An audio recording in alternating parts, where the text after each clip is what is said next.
Remember that it's been a week now that this escalation between Iran and Israel started. I want to quickly jog your memory and take you through what happened in the past 6 to 7 days.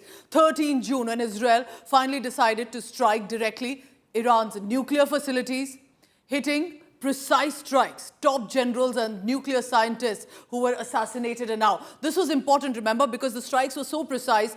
For example, exact room in that apartment, in that building, and there were no other casualties. By the 15th of June, Benjamin Netanyahu and Khamenei were already trading threats, war of words, vowing revenge against each other, even elimination and assassinations. Now, by the 16th of June, because by then Khamenei had said that we are going to target Israel, Iran retaliated. 370 missiles at least were shot within a matter of hours. Drones were launched. Now, this is remembered despite the Iron Dome in Israel, which is extremely prestigious, popular, is known to defend especially Israeli civilians and military targets. Even the dome partially got overwhelmed. There were air bases and cities that were hit. For example, remember Haifa's oil refinery and also the one in Rehwot, a research center that was damaged as well. By 16th, there was a full-on strike, counter-strike.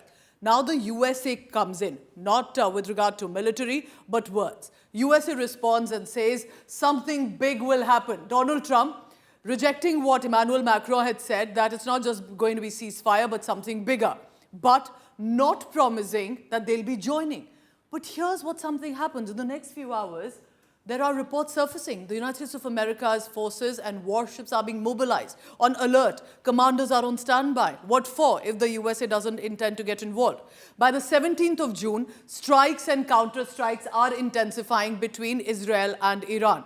About 24 dead, the number is increasing in Israel, but Iran claimed that over 250 people, in fact, some of the rights group are now claiming over 500 people have died in Iran. Regional tensions clearly surging. Threats are only getting scarier by the day. By the 18th of June, barely 24 hours ago, that's when it was reported that Tel Aviv hospital was bombed, dozens injured.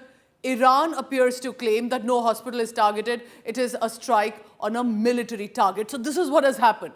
Remember, this reflects what was till now possibly a proxy war, even if sponsored by Iran or supported by Iran, is now a direct confrontation. The question is, will the USA, will Donald Trump get involved directly as well?